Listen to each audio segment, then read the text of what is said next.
À l'approche de septembre, les Palestiniens s'apprêtent à passer à la vitesse supérieure.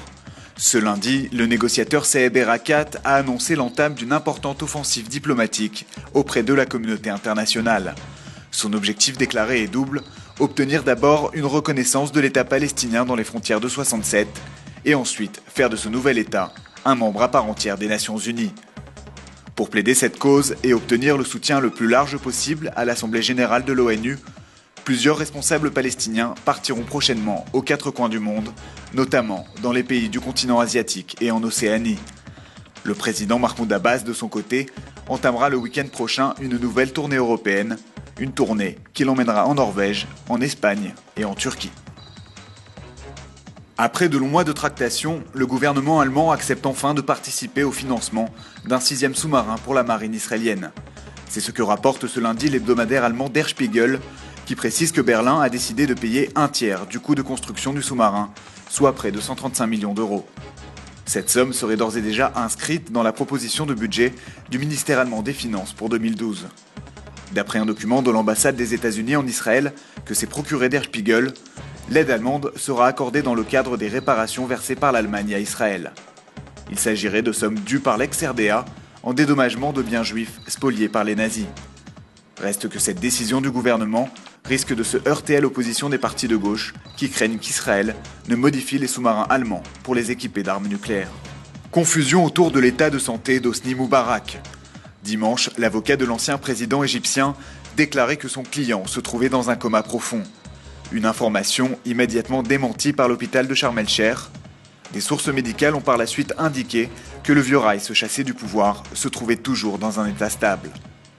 Toujours est-il que ces rumeurs mettent un doute sur la participation de Moubarak à son procès qui est censé débuter au Caire le 3 août prochain.